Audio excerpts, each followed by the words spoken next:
call to order the Beaches, Parks, and Recreation Commission regular meeting for Tuesday, December 13th. Can you stand for the Pledge of Allegiance? Errol's going to lead the Pledge of Allegiance tonight. I pledge allegiance to the flag of the United States of America and to the republic for which it stands, one nation, under God, indivisible, with liberty and justice for all. All right. So roll call, we'll note that all are present, save Doreen Capopiano, who's out tonight.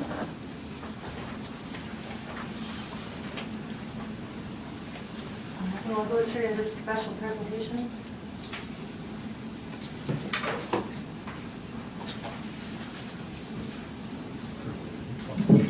We have none this evening. Okay. Would somebody like to move to approve the minutes from October 11th, Beaches, Parks, and Recreation Commission meeting? I'll move to approve the minutes. I'll second that. Okay. Note that Errol made a motion and Amelia seconded that. All right, we go straight into oral communications. Did you vote on that? Oh, I'm sorry, yes. All in favor, aye? Aye. Any opposed? All right, now moving into oral communications. So first I have a master plan update from an anonymous speaker. You all look so official up there, I'm very impressed. I'm just asking or seeking help with clarification on the 5-part master plan that has been going on, I think, for 2 years now. At the last council meeting, staff asked the council for $404,000 to design 16 pickleball courts, a restroom, a hub, a new parking lot, lighting. I think there was 8 to 10 items on there. And they assured the council that the 5-part master plan had been voted on by the commissioners, which was prior to, well, some of you were on staff or on the commission, but prior to the new commissioners. And so my question is, if the council's been led to believe that this has all been approved by Beaches, Parks, and Rec Commission, why is it the #1 thing on your work plan for the upcoming year? Also, and please correct me if I'm wrong, but I have no notification of any public hearings or notices regarding the second design. The first design was pretty much quashed, and it went back for a redesign. I can't find anywhere where the public has been informed of the new design. In fact, I sent you all an email. Hopefully you received it, had time to read it. And it's from Kathy Ward, who is at that time a sitting council member. And it's dated November 16th, 2021, which is about a month before the commission supposedly approved all of the master plans. And on it, her last paragraph, to refresh your memory if you didn't get a chance, is she says that we will all find out the updates when they are completed, then on to more meetings for public comment. And I don't believe there's been a public comment. And even if the prior commissioners voted to approve this, it was quashed by the council the following week. They've never approved the 5-part master plan. It has never been presented to the council. So I have a question as to why we're asking for $404,000 on something that has not been presented to the council, presented to the public, or decided on. And I just would like a clarification on that. Let's see. The only thing the council gave you direction to do is to get a minimum of 4 pickleball courts built at Steep Park. Period. End of discussion. That's all that's been instructed to be done. It's been over a year and we don't even have a CEQA done yet. By the way, I'm still waiting for a response from staff as to where's the CEQA that they did or the exception that's required before they installed pickleball courts in 2 other city parks. Thank you for your time. I hope to get this resolved. Can we talk about this? Because there is some, Ruth deserves the information about what we did. Yeah, It's not on the agenda. It's, yeah. We can't respond to her concern? It needs to be agendaed first. We can put it on the agenda for next meeting if you want to. That's after the city council. I will provide an update on that in my report further along in the agenda. All right. Okay. Next oral communication, Amanda Q. Hello. Yes, I'm glad to be here. Actually, I was at the same city council meeting as the concerned resident who spoke just now, and it was two city councilman meetings ago, where Councilmember Ferguson brought up the matter where that they had voted for 4 pickleball courts to be advanced. However, it should have gone, any talk about 16 courts was never discussed. Can I ask you to speak into the microphone, please? Was this not on? No, get closer. Okay. I was just here earlier today and it was turned on.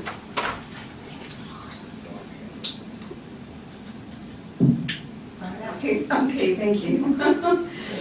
So thank you. So basically, a summary, I was here at the city council meeting 2 city council meetings ago, and Councilmember Ferguson did confirm that they had voted on for 4 pickleball courts, not 16. So I don't know where that came from. And either way, my concern regarding the 16 pickleball courts goes back to the animals that are at the animal shelter. They have sensitive hearing. If they're going to be adopted, how is that noise level going to be affecting them? Is it going to be a PTSD kind of scenario, or are they going to be brought back? So I think that's a concern that needs to be addressed. Also on Saturday, I had the opportunity to attend a town hall meeting regarding what it means to be a tree city, and a St. Cloud Urban Forest Community Survey was discussed. Part of the concerns that was discussed was the ficus nitida that broke in a third over Thanksgiving at Maxburg Park, and basically my understanding is that they're going to probably bring that up to council. The price for that, for 120 specs, 120-gallon tree, which is a ficus nitida, was $15,199, $12,000 for the tree, $250 for install, and $2,000 for a protection plan, and they're going to be looking into that. The other one is 72-gallon or 72 specs for $7,734. And the reason why I bring this up, it's my understanding that within the last 12 months, 5 trees that were taken down at San Gregorio Park. And it's important to replace those trees. And from my understanding, going to Moon Valley Nursery, the 40 spec Norfolk pine tree is about $1,999 to $2,499. And anything larger is about, I think, $6,000 with 72 specs for 72 gallon, about $7,000. But I really think it's really important to replace those trees at San Gregorio Park for the wildlife, for the well-being, for privacy, for either the noise reduction as well. And there's a lot of measures that come with trees. Thank you very much. Can I ask a question, please? So if you can stay back from the podium, she can ask a quick question. Oh, sure, absolutely. Yes, thank you.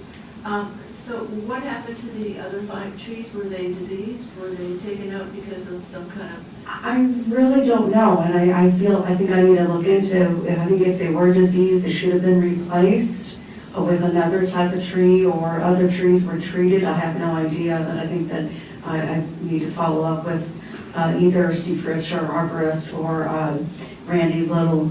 We talked about it on Saturday, but I don't think that was discussed. I think they might have been diseased. I think the beetle or the moth, I think it was a moth. And I think that's why I had to come down. Probably really wise to find out what happened to those, and if the intention was just to remove them and leave that open space, or to replace them. I think they were diseased. I think it's some kind of moth. I can't remember the name of it, or a beetle. But I'll look into it. That's a great suggestion. Thank you.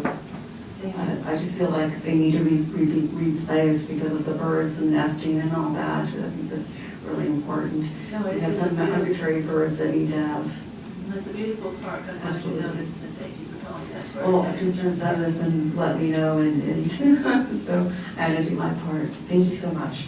Thank you. I have a question. Why are some people allowed to ask a question after a speaker and some people are not? Did you ask to add a question? Because I No, told this that you gentleman here can move had a away from the question. podium. He had a question. Did you? I was trying to respond to her question. Oh, he was trying to respond to your further question. Oh, thank you. So there was a question. Thank you. All right. So oral communications are over. Let's move into section 4, current community activities and updates. A. Good evening, Commissioner Smith Wiley, Beaches Parks and Recreation Director. This is our regular overview of the events we've had this last fall. We kicked off our fall events with 2 aquatics activities, including pumpkin splash and doggy dive. Followed by Red Ribbon Week, our parade and national line out. You'll recall that this was our first time doing a combined event with these 2 community activities. We saw a great turnout, and we had all of our public safety groups in full force and a huge presence. And we received really good feedback from the schools as well that enjoyed attending this event as well. And then we hosted our first annual Monster Dash 5K and Creepy Crawl fun run for kids, and saw another really good turnout for our first inaugural event. And we're looking forward to bringing this back as an annual activity for the San Clemente community, and also enjoyed a pancake breakfast and some fun festivities. It was a costume run, and we saw some very creative costumes be put together.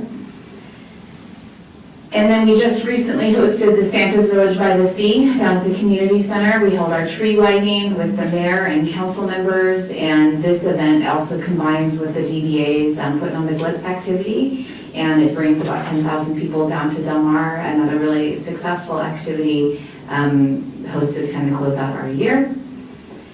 And lastly, upcoming, we are wrapping up Sunsets with Santa this weekend, and we'll have one more activity on Saturday. We hosted Sunsets this past weekend as well, and this activity is free for the community. Santa will be at the end of the pier in front of the holiday tree that's there. And we don't have a photographer, but folks are welcome to bring their own cameras and snap pictures of their family and catch the beautiful San Clemente sunset. That concludes my report. Hey, Samantha, Yes. was Santa's, Sunsets with Santa affected by the weather this weekend? It was, yeah. We canceled on Sunday because it was really windy and quite stormy, and we didn't feel that we would get enough of a draw of folks to trek down to the end of the pier, so we did cancel it. Samantha? Yes, What time is the sunset with Santa? 3 to 5. Any other questions? All right, part B, environmental services update. I don't have an update that was provided to me by environmental staff at this point. I know that we did have some coastal subcommittee updates later in the meeting. I want to reiterate that I'm still trying to work with our utilities director to funnel the dates or the data received for the water quality. I shared last commission meeting that we do have kind of a live link off of our website under the surf report that talks about each specific beach water quality, and I would encourage the public and commissioners to continue to utilize that until we can better disseminate the data that's provided to us by the county beach by beach. Once all that information is provided, it will be listed on the website, and I unfortunately don't have any more updates beyond that. All right, let's move into old business. So I've got a question for Director please. Director Wiley, on the surf report, does it break out the kinds of bacteria that we might find in the ocean coming in? Can Susan use her microphone? No, I am. Shall I bring it closer? Yeah, How's that? yay. Thank you. Were you able to hear me? Yes, I heard you. So the question was if the surf report link breaks out the specific types of bacteria that are tracked and recorded.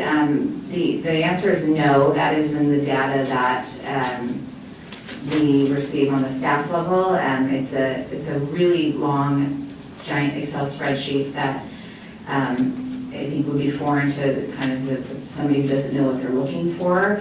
And that's the report that we're trying to put into a simpler form for the commission and the public. It would be posted on the website eventually as well.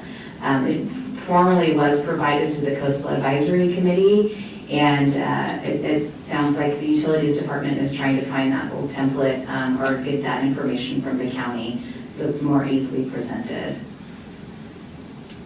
Okay, yes, and I think at one point I offered to contact that person at the county, but I think he may have retired by now, because it was a year or two the last time he spoke to us. But if you need my help on that, I'd be happy to try to run him down if you like. Thank you, I appreciate that. Thank you. All right, and is there any old business from commissioners or staff? No, there is not.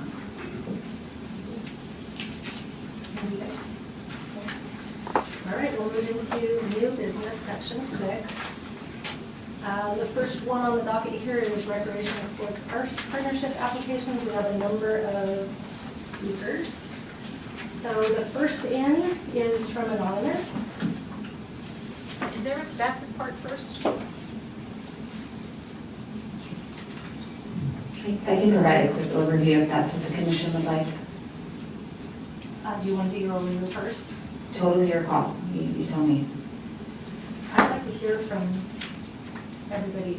I think about the their Roger, whatever recommendations. rules of order is a staff report that's presented because we might have a comment on the report.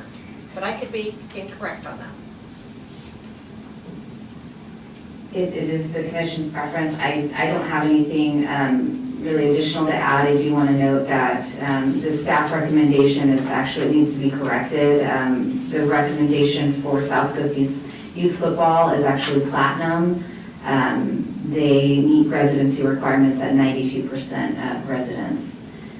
So that's the one correction. And then beyond that, I think the contents of the staff report summarize the intent of this report and what's before the commission. This is a regular policy that comes almost every 3 years. We've been a little bit delayed due to COVID, and a lot of our organizations didn't operate, or there were very challenging parameters set forth during the pandemic. So coming out of that, we're looking to firm up what the agreements are that are in place. And you'll note that we are recommending platinum partnership for AYSO, San Clemente Little League, and the change is San Clemente Youth Football, with the gold partnership being recommended for girls softball and elite soccer.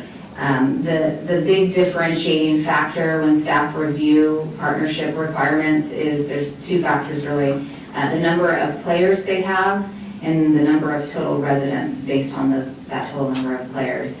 Those are the really 2 critical factors that play a role into the staff recommendation. I have Carrie Grell, who's our aquatic supervisor, here with me tonight as well. She oversees sports, and she's reviewed all these documents thoroughly. We have met with each of the organizations to give them a overview of where staff landed. So this commission knows we read this policy very black and white, that if the boxes aren't met or the boxes aren't checked, then the recommendation defaults to the next closest one. I do want to note, girls softball did apply for gold partnership or platinum partnership, and elite soccer also applied for platinum, but they don't meet the qualifications based on the policy as it's written. So you'll see that the staff recommendation is for gold at this time. And I think we have some folks here from those organizations as well. One other note, the commission work plan does give direction to establish a subcommittee to look at this process. As the staff report indicates, this policy is from 2015. It's dated. There are better methods to put into place that staff would like to work with a subcommittee of 2 or 3 commissioners to redevelop that policy, and that subcommittee would have a sunset date of hopefully a year, where we could bring back a updated policy and eventually land it to council. That could make this process easier to get through. And so because of that, we are recommending 1-year agreements with each of these organizations, and there's a 2 1-year extensions for platinum and 1 1-year extension option for gold. That does vary from the existing policy in the effort to make this process smoother, and hopefully a year from now or so. That said, I'm happy to take any questions from the commission if there are any, and I expect that we'll have some conversation after this as well. Well, I have one question. In your comment about taking a look at this process and then how that would relate to when existing partnerships are out there and then these new, would there be plenty of time, by the time a new policy would be set up before anyone would need their next renewal per se, or having to go through the process? So they have plenty of time of understanding the new process before they would then have to all of a sudden be applying for it. Yeah, and that's a great question. Thank you, Commissioner. So this group that we have before us tonight is the only body that's kind of outstanding that has applied for partnership. We had 2 other groups that did apply that didn't qualify at all, and they've been given some feedback from staff on how to make that happen in the future. So you're not seeing them on this list. But the 5 that we're looking at this evening, the goal is to really, and a year is a long time, we're hoping to land a new policy in the next 6 months ideally. But it gives us a little bit of breathing room in case there's some back and forth and different comments that are received. So staff feel 1 year is fair to make that new policy go into play and then allow for time for review potentially before a year from now is up. To get every organization in the right box, if you will, or setup. Is there a window of time, or what is the cutoff date each year to apply and to be accepted into each tier?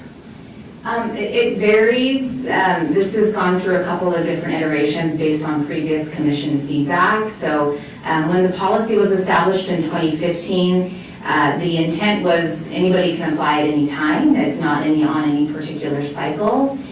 What we learned in, I believe it's 2017, but I might be off by a year, was that previous commission wanted to see all of these groups at one time because they all use the same fields and they all have a seat at the table, if you will. So based on previous commission direction, we're bringing them kind of all back at the same time to be reviewed at one time. And I want to note aquatics is separate from this.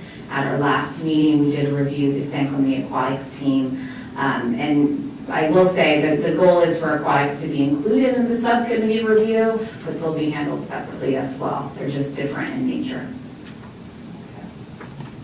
But on that note, Director, was the Senior Aquatics Partnership approved at the last meeting? Yes, it was. Was that a unanimous vote? Yes, yes. Yes, it was. Thank you very much. Any other questions? All right, we'll invite Speaker Anonymous. Thank you again.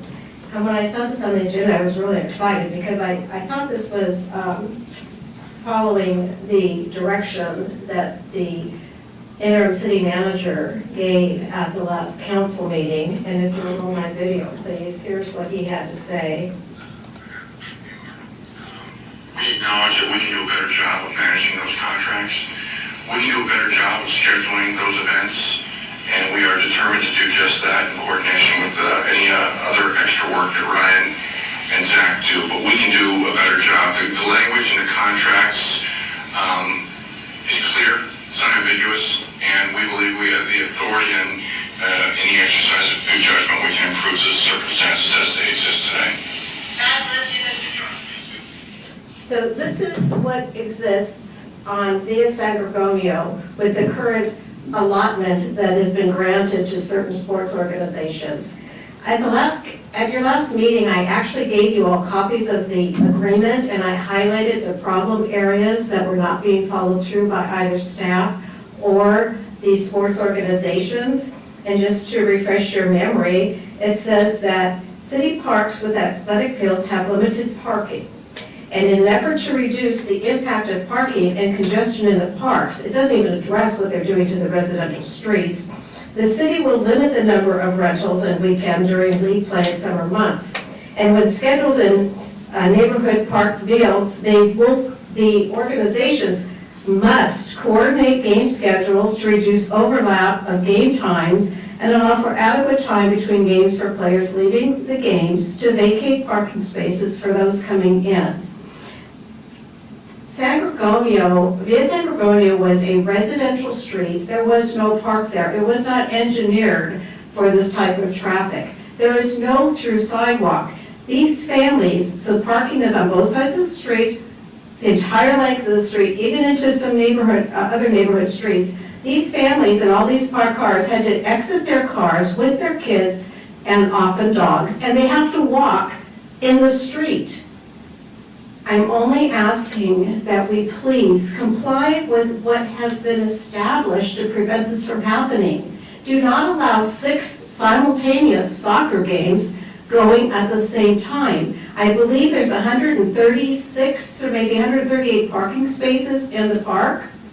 That does not accommodate 12 families and coaches, and then pickleball is put in. There's like 50 cars that are used just for that.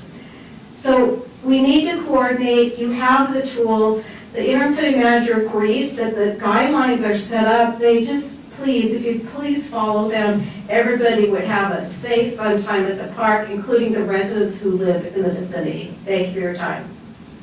Thank you. All right, so next speaker is Lillian C.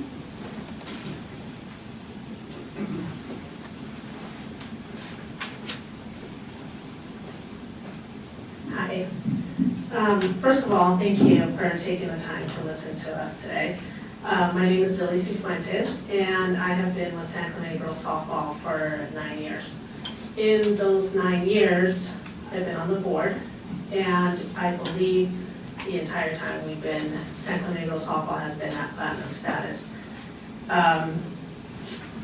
What happened this year was in 2022, we turned in our numbers to Samantha, and based on those numbers, we were recommended to go into the gold status partnership agreement as opposed to the platinum. And the reason why was, yes, we had the correct number of players, but we had the incorrect percentage. We needed to have 90% residents. Now, I believe, do you guys have okay, so you will see what the breakdown is. In 2022, it was not a normal year for San Clemente Girls Softball. We had other leagues that were still building from COVID that president stepped down on, and like I said, I believe this is my 4th year as president, so I'm familiar with what was happening, and I'm friends with the other leagues. Their president stepped down, the leagues were in trouble. We had other girls wanting to play, and they didn't have a place to play outside of San Clemente. So we, of course, allowed registration for these kids to play softball. With that being said, now that we see these numbers, this has never been an issue before. Now that we see the percentage, we took these girls in, and now it messed up our percentage to less than the 90%. Had we not allowed these girls from other towns to come in and play, then we would be fine. So now we're being penalized, not me, like the kids that are playing, as a result of this weird off 2022 year that is not indicative of what our regular season looks like. So we are here to ask for an exception. We're here to ask you guys to please look at our registration for 2023, which has already started. We're already, I'd say, at least halfway through with that. It closes January 1st. So that registration is going to be more indicative of what our real seasons are like. San Clemente girls play in San Clemente, and the other leagues have built. Another thing I want you to consider is that also in January, February, March, a lot of families were still not comfortable with playing. So some of our families also didn't play then. There was an outbreak in January, so it was just not our normal time. So that's what we're here. Thank you. All right, next is Danielle Wagner.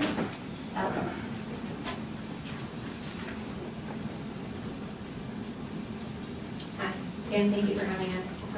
I'm Danielle. I'm also on the board of the San Clemente Girls Softball, and I'm the current treasurer. And kind of piggybacking off of what Lily mentioned, that we're really asking for an exception to go off the 2023 numbers. She brought up excellent points for 2022, why the registration was a little off. It skewed that percentage of residents. But we've also been advertising our 2023 season already. We based our revenue off of historical data, and that's what sets our prices for these girls to register. And we allocate our expenses based off that revenue, right? So we cannot go back on these prices that we've already set to accommodate the increase for field permits being the gold status. So we've been used to this 90% discount rate. It's what we budgeted for 2023.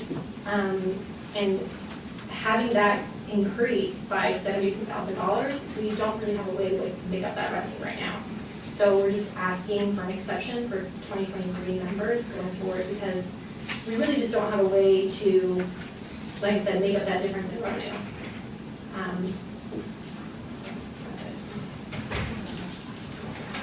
many people did you say the discrepancy? Susan, we can't hear you. The discrepancy, I want to say that we had 340 registered, and I think 282 were San Clemente residents and 61 were non-residents. So we passed that 300 threshold. And sure, if we would have said no to some of those 61, I mean, we would have made the 9% no problem, but we didn't turn away any of those girls. I also want to point out that I understand that this is kind of a discount issue. You guys are for sure probably want to like look at your discount rate and save some money on that, and we do the same thing too. We offer our military girls get a discount. We have siblings that get discounts. We offer scholarships for girls whose families can't really afford to pay. We have given those 100%. We've never turned down a scholarship request. So these are things that we don't want to leave off the table because we're trying to come up with extra revenue. Danielle, we need to keep answering the question. Oh, sorry, that's okay. Did I not? Sorry, just have to do that. That's okay. Steve's being the meeting. All right, next speaker is Aaron Greco. Hi, thanks. Aaron Greco, also a volunteer board member with San Clemente Girls Softball and coach. Just want to make sure you're aware that San Clemente Girls Softball is a nonprofit. Not sure all these different leagues are. We're out here all volunteers for the girls, trying to put in our time to give them a great experience, and are super appreciative of the city and Parks and Rec for taking care of the fields and putting us out there. And as Danielle and Lily said, we found out about this yesterday, and we just don't have the time to ask the parents for more money to make this happen. So our two as part of registration. So our two options are either to reduce, or a combination of reduced field usage, which means less games, less practices, sharing fields, multiple teams on the same field, things like that, and then doing more fundraising. And we already do quite a bit of fundraising to run the nonprofit league. But selling more chocolate, car washes, you name it, to be able to make up for this change in price. Like I said, that we unfortunately only found out about yesterday. Thank you guys so much for your time. Appreciate it. I have a question for staff. So it says here the field permits budget is $37K versus gold is $110K. Is that cost for the year? Could you turn on your microphone, please? So I'm looking at the cost differential. And then what are you looking at the? What is the cost differential between gold and platinum for the year? So it depends on the field, but I think the easiest is, girls softball typically uses Steve Park. That's frequent. So that, as a sports field, with their discount, is $6 an hour. At the gold level, that turns into $15 an hour. Thank you. One other question for staff. Is that accurate what Mr. Greco mentioned, that they were advised of their change from platinum to gold yesterday? So they received notification when the meeting was posted, and we had a call with them yesterday. We tried to catch them last week, but schedules didn't work out, so.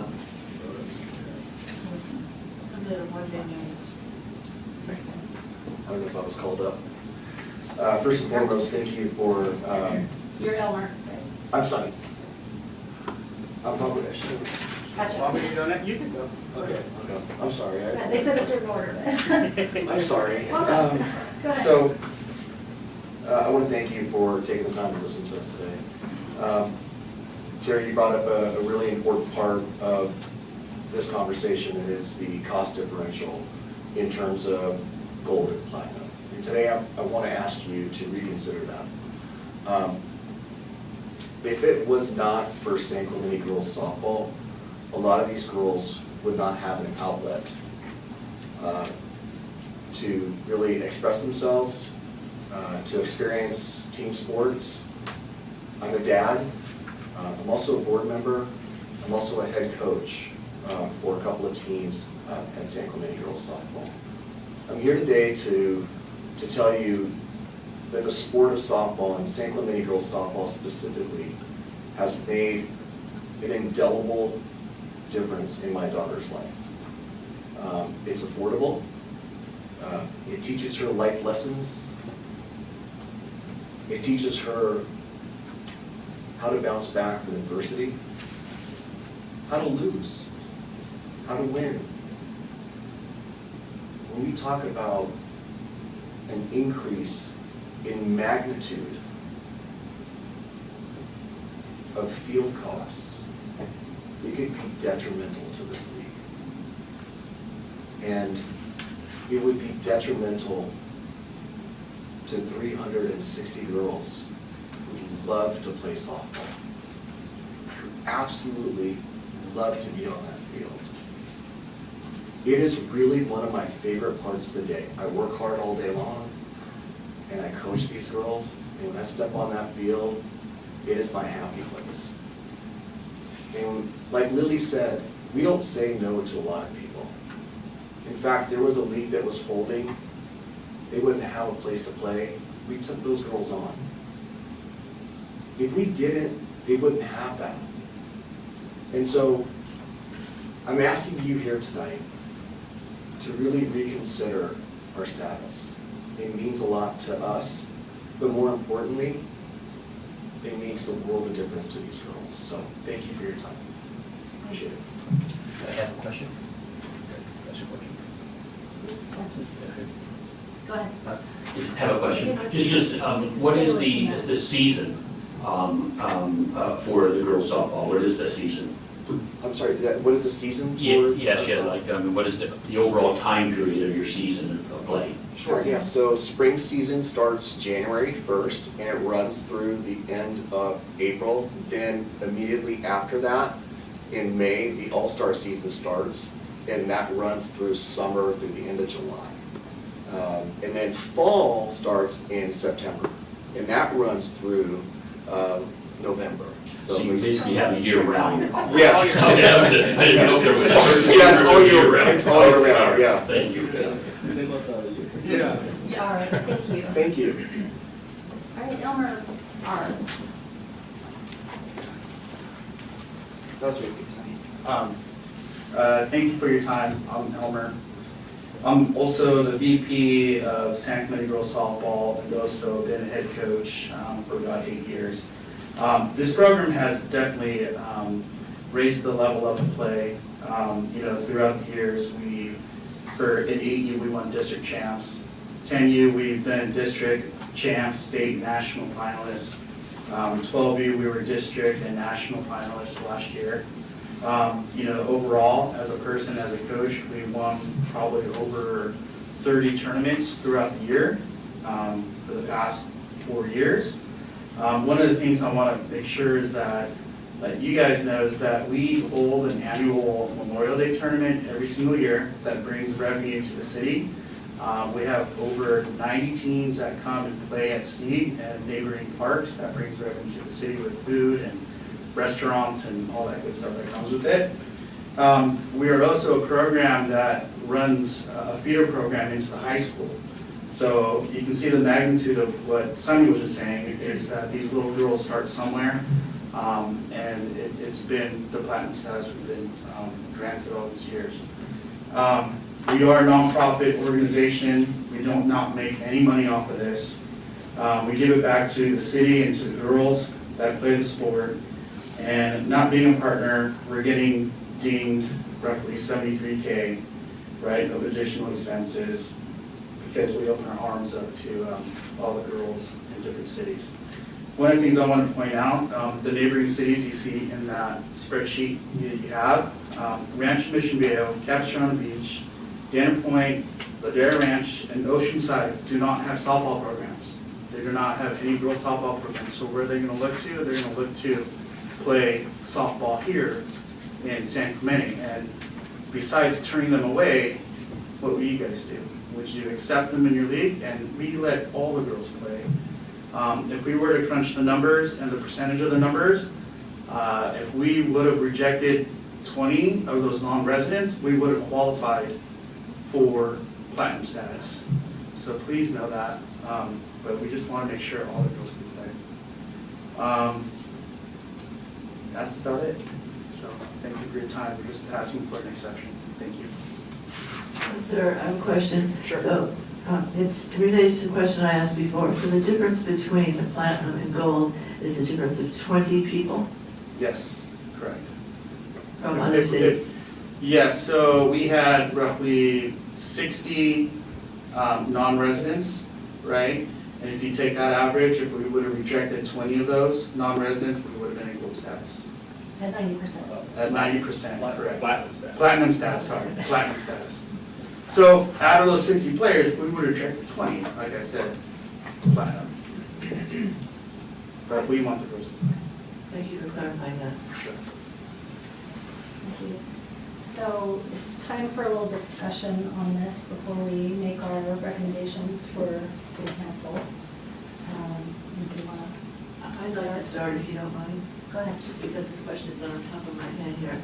In terms of money that, and any one of you who spoke regarding, maybe Elmer is the best person, regarding the funding and the financing, how much money do you think that you make for the city? Are you guessing like how much people coming to the city would spend on development? Ruth, can you address your question to staff? Oh, The treasurer works. am I speaking to Samantha? I'd like to answer that. Could you come up to the podium, please? What? So you mean not the permit part, just in addition to the permits, correct? Correct.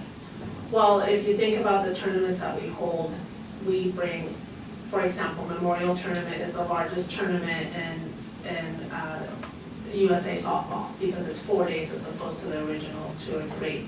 You think about 90 families, 90 players that come from 90 teams, I'm sorry, 90 teams, and you're thinking of moms, dads, you know, the Inland Empire, they come with the aunties and the uncles and the grandmas, they stay in town, the hotels are booked completely. If they don't block them out in advance, they're booked.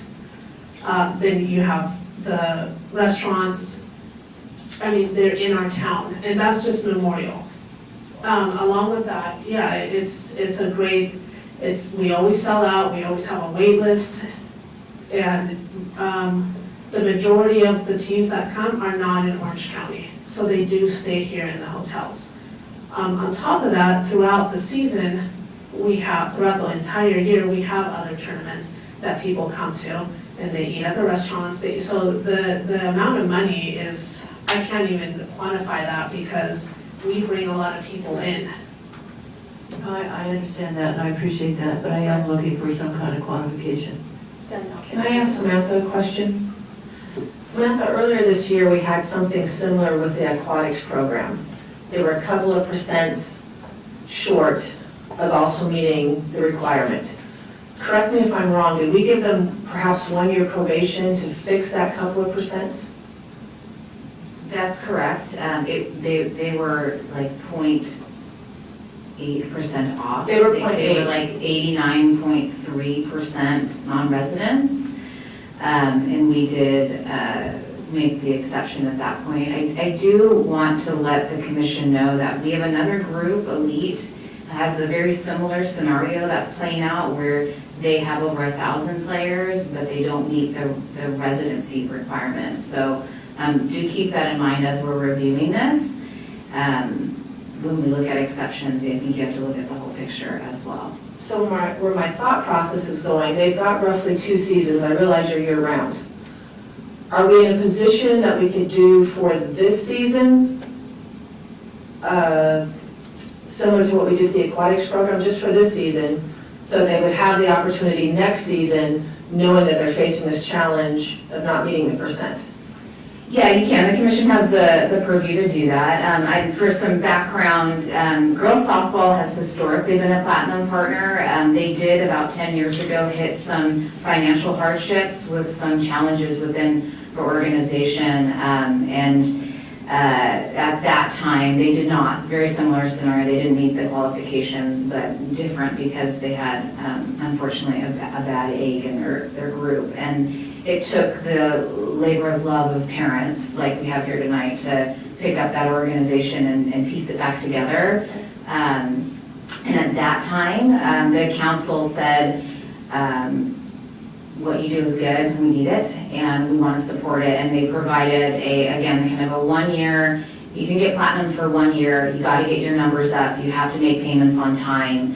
And be cognizant of the field space that you use. And again, and this organization has proven that they weathered the storm and they achieved that goal.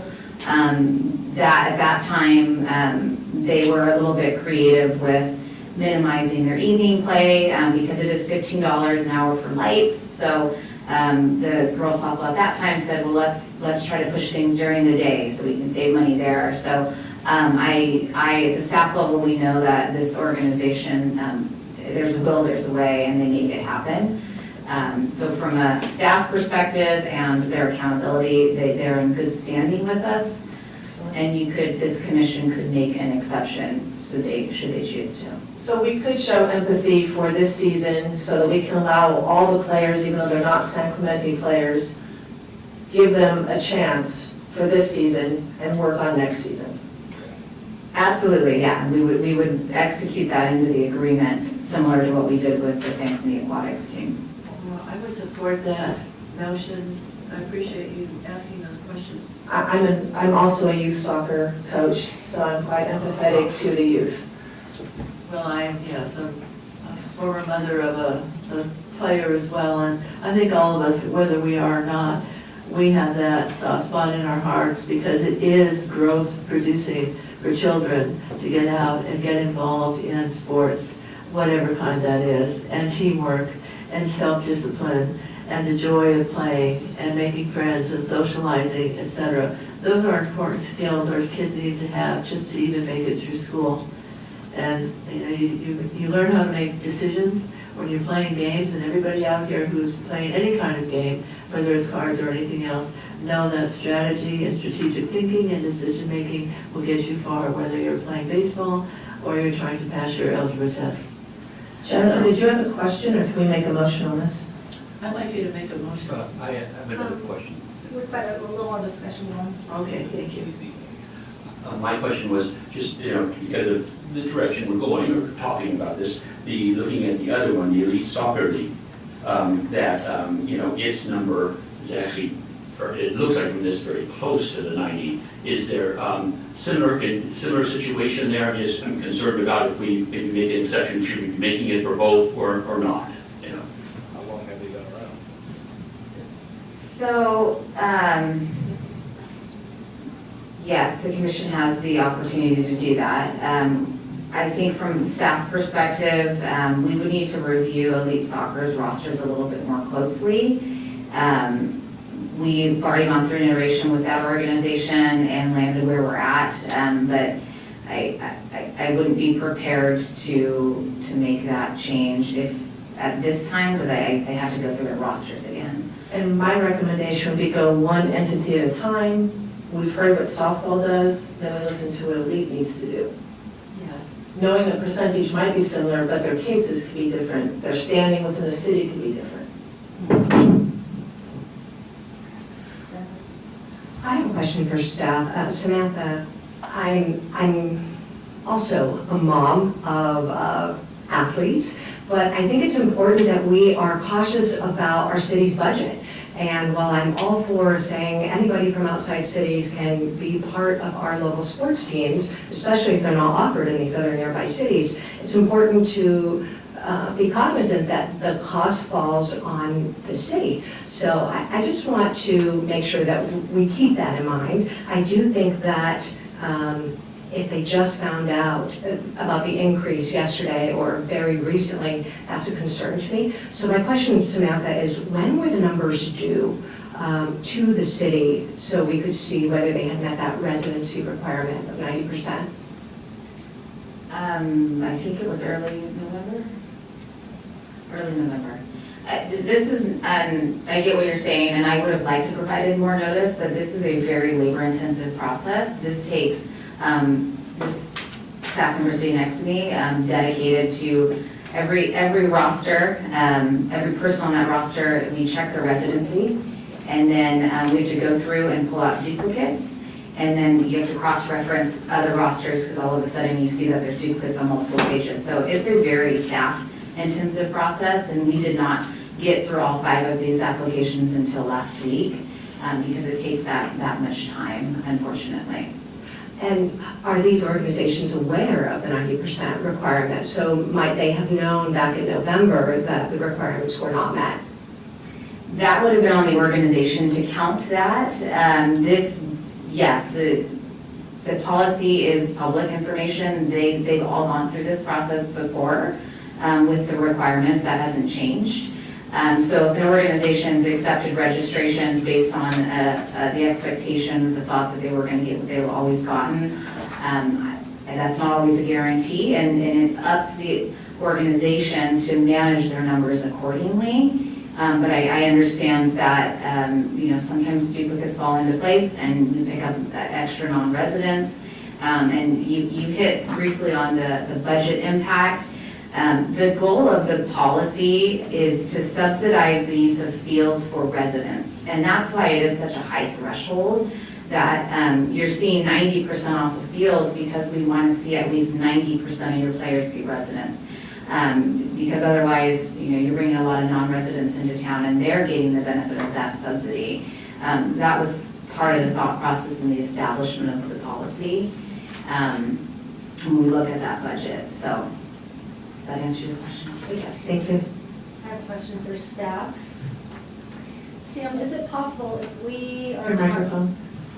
If we are talking about doing an extension or a probationary type extension for Platinum, is it possible that maybe we look at doing the cost savings while sports clubs are on probation? And that way that the people who are Platinum and have consistently been Platinum have the sports field precedent, preference for times and play and whatnot. And then, if they can hit their probation numbers by whatever time we set, then they can be full Platinum. Is that a possibility to do that in the interim? So I'm going to repeat to make sure I understand what you're saying. You're saying potentially provide the organizations with the discounted rate, but change their level within the allocation process for fields. Is that correct? Correct. Yes, I mean, anything's possible. The allocation process is a whole nother you're trading one for the other. I would rather keep the contract, my motion would be keep the contract as is on probation for this season. Where next season, they know the number, they know their allocations, they know they're out of residence. And because November, again, as she's saying, it's a lot to verify residency. They're not denying they didn't verify residency. They're allowing 20 kids to play. So I'd like to give them, because they're in good standing, the way Samantha said, I'd like to make a motion to give them probation for this season then they can update their numbers, their allocation and whatnot for next season. If there's no more discussion, do we want to have any motion? Would you like to make a motion? I'd like to make a motion for the softball league to let them continue their status for this season only, until they can get their numbers up and their allocation spaces for next season. I second that. Let's take a vote. All in favor? Aye. Aye. Thank you. Is that all of us? Unanimous? Thank you. You're welcome. Thank you for being here. All right. Can I suggest something? I don't think we have issues with Little League, youth soccer, or South Coast football, unless anybody does. I wonder if we could make a motion to approve staff recommendation for those three. I'd like to look at ASO, please. You'd like to look at? I don't know. Just verifying their numbers, Samantha. That's this question we say. Okay, what would you like to verify? Were you able to verify their 1,100 residents roughly? Yes. Okay. That was my only question. Okay. Do we have a speaker card for Elite? I didn't actually see where we were supposed to write those in, so I apologize. I didn't write them in. Yeah, I looked on the table, I just didn't see it. So I'm happy to speak, I planned on it. Can you fill out a card? Sure. For my league real quick? Yeah, so I get it in the back. I'm about to walk right past it. I just need a chance to regroup. Do you guys want to do a motion on Little League or youth football? I know that just came up while we're waiting for Mr. Affleck to. All three of them, I believe, Rob, we were going to approve. Once you said that you verified ASO's numbers, I'm fine. Okay, then I move that we approve Little League, youth soccer, and South Coast football per the staff's recommendation. I'll second that motion. All right, let's take a vote. Sorry about that. Little League. Yeah. I believe it's the ones that we really don't have an issue with. Little League, youth soccer, and then South Coast football. And by youth soccer, he's referring to AYSO versus Elite. Yes, Right. yes. Sorry. No, that's good, thank you. So it's been moved and seconded. Can we have a vote? It's been moved and seconded. All in favor? Aye. Aye. Unanimous? Thank you. All right, so let's hear from Youth Partnerships, Michael Affleck. Thank you very much, and thanks for taking the time to do this. I know it's a lot of work. Having just heard what we heard right there, if you look at the numbers in front of you, I mean, we're closer than softball by quite a bit, but I didn't come, we're at 89.7%. Actually, we were pretty bummed about that because we were so close. But at the same time, staff's been very clear with us about the 90%. We've been at gold, and we're not here to ask you to bump us up to platinum, because I came into this meeting fully knowing that we were below the 90%. But what I did want to talk about is just, I wanted to give you a little idea. Elite Soccer League started in San Clemente and Aliso Viejo. Those were our original places, the only two places we are. We're not national, we don't have a big headquarters somewhere, we're just South Orange County. And we've grown over the years. I mean, I didn't realize what AYSO's numbers are, but we're actually bigger than AYSO down here. We have a lot of kids, and we're obviously used to the gold level partnership, and really what the difference in the financials for us does is we have a policy where we don't turn any kids away. They fill out scholarship, and we don't turn them away. But sometimes because of our additional field costs, we have to go to the teams, and sometimes there's parents that help and fundraising, and we're okay with that. We've been used to that. Obviously, we're disappointed to not be platinum, but we know how to handle that. The biggest problem that we have, and if you look in the numbers, we're larger, but we have 4,700 hours compared with 5,500 hours for AYSO. And I think some of the problems that Anonymous here has talked about, like San Gregorio, comes from being the lower partner. We kind of get we don't really get what's left over. I mean, the city staff does an amazing job going through and trying to make it work. But the biggest complaint that I get from parents is as they're driving home from, having their 14 and 15-year-olds at San Gregorio on the grass tearing it up, is they drive by and they see this Hermosa turf, either with no kids on it or with, 5, 6, 7-year-olds on it. So our goal is in a year to be above the 90%, and hopefully we can get that. Our goal wasn't to say, hey, you need to give us platinum. We missed that. But what we would like to see, what I think we really need is some way to, if we've got as many as AYSO, maybe even more, it looks like we're 100 kids more, some way of splitting that up a little bit better. Some of the fields, like, it's better for the city, it's better for the kids to have the older kids, if you have a 12-year-old and a 13, 14-year-old, they're doing damage to a grass field that they wouldn't have to do if they had access to Vista Hermosa. And what tends to happen is we get kind of the leftovers of what's there, and there's not really, we're not in I'm sorry, I don't have any time. We're not really in a position to discuss it with AYSO because we're the junior guys. If that makes sense. Thank you. I'd like to ask them a question, please. Go ahead. So you were talking tonight more about field allocation versus the 0.3% you're short of making platinum. Yeah, I don't think it would, staff was we've known that we have to hit the 90%. We were really close. We actually had one team that had like 70% non-residents, we didn't realize it, and they're moving to another field for the spring. And that alone would have put us above it. But staff's been really clear with us, and I didn't come in here with the expectation to fight that. Okay, so you're not fighting the status, you're not. you're asking for field allocation. Yeah, if you guys give softball this exception, I understand that. They've been platinum, they're doing that. We're not gonna go to the meeting and say, hey, wait a minute, we should get it too. We're not gonna do that. That's not our goal. Okay, I'm just clarifying. You're looking at field allocation versus the platinum status. Well, yeah, and the financial part, it does affect us because of our scholarship programs and we have to do additional things. We'd love to have that, obviously, but that wasn't I knew we didn't qualify coming into this meeting. And I wouldn't want to put on hold what softball's doing because I know they do great stuff too. And the team that has 70% not San Clemente is moving to what field did you? They're moving to a Mission Viejo field because they're actually like, 9 of their 17 kids or 10 of their 18 are. So are they leaving San Clemente Elite and going to Mission Viejo Elite? They are. They are because they're not really San Clemente. And when are they doing that? Well, after high school. They're older. The problem we have is the way we run it is we start in rec and we really try to give the kids a way to play with their friends all the way through high school in their city.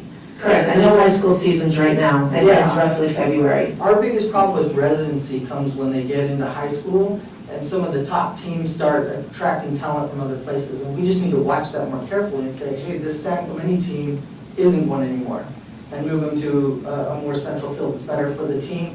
The San Clemente residents have to drive a little further, but the Mission Viejo residents don't. So with that question, 70% of the residents, a roster of 18 perhaps? yeah, actually they have 19%. Okay, 19 on the roster. If you take their numbers out, how close do you come back to being 90%? I think we're above 90% at that point. With that one team being removed? Yeah. That's all I want to know. Yeah. Okay. So, and then the only other thing was we also have a tournament here, and I wasn't going to mention this, but we had 270 teams come this fall, which is like 4,000 kids. And, if each of them spent $100 while they're here, that's $400,000. We try to do a lot of things to really build the city. Like I said, this is our city. We're South County, but San Clemente and Aliso, that's where it started. And so we're really bought into San Clemente and a pretty big part of what goes on here. But I assume elite season begins now February 1st. We have a winter season that starts in January. Yeah. Okay. We start January 14th with winter. Most soccer club seasons are starting between January and February tryouts or... Oh, yeah. So depending on what you're Correct. What you're going for, yeah. We have. So that is where I'm going back to this. If it's February 1, the high school season is over February 1. If that one team now leaves and goes to Mission Viejo, you're back at 90%. That's my only question. Yeah, we would be, yes. Okay, thank you. I have a question.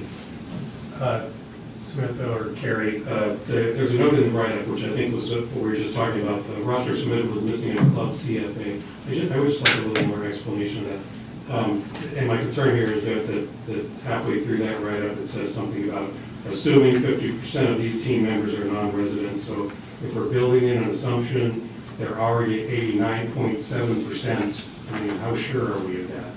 You seem to accept 89.7%. Well, it was actually. I don't know who did the assumption. The team was more than 50% non-residents, so their 50% was actually. So Rod, that's what I was clarifying. Yeah. I happen to be a club soccer coach, so that's why I was discussing with him the dates and whatnot. Right. High school season ends. If that team is removed and that team truly goes to Mission Viejo, Yeah. it truly brings them up to where they should belong. Yeah, I hear you. I was just trying to make sure I understood about who did this assumption and how much could that have affected the actual real number. Samantha has to verify residency to all players, and that's what's taken her staff such a long time. Well, it says that it was assuming something. Yeah, so really what this comes down to is we were missing a roster from, like, players' names were missing from it. And we noted that it was missing because they were on the game schedules, but not located on the rosters, and they were listed as home team. So that indicates that they play on San Clemente as a home team. They should be included in their total numbers.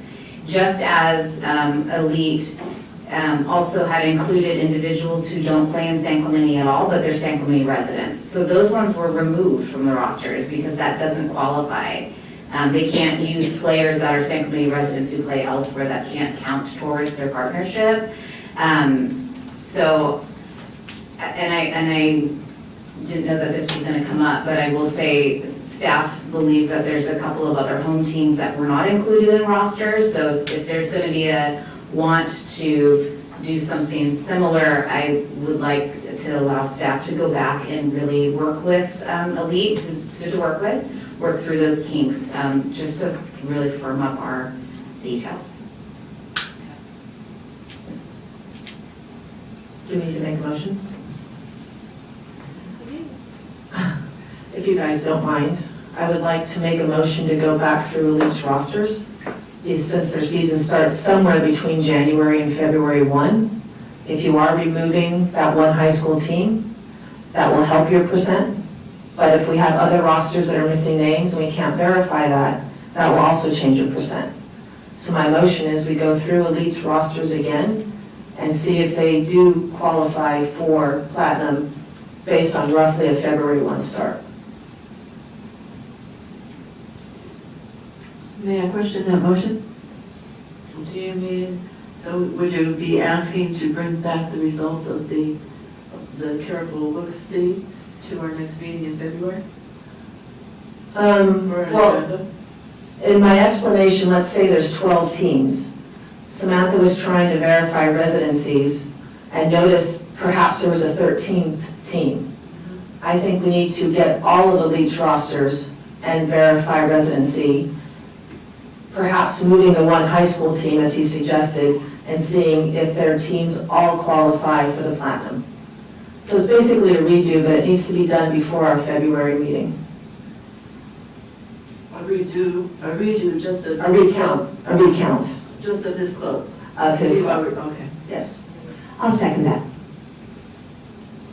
Well, can I ask what the impact of that is, of city staff? Is there an impact if we hold off in February and these people don't have a partnership agreement with the city during that time, or do we just kind of carry through? We, I suppose, could continue to operate at a gold partnership with them. We are about to give them, we're about to allocate fields. And that's happening this week. We're meeting with these teams to talk about allocations, and as Elite has expressed, really the bigger issue is the access to field space. So that doesn't change anything that they need immediately, but we would continue then just to run them as gold at this point. And are they currently at gold? That's correct, yes. Because of the small 0.1%, but we have either a high school team leaving that puts the percent back up, or Samantha suggested there's another team there that we weren't able to verify residency. So my motion is to go over all the rosters again and clarify what percent they're at. And again, keep in mind, their season does start February 1 and field allocations are up right now.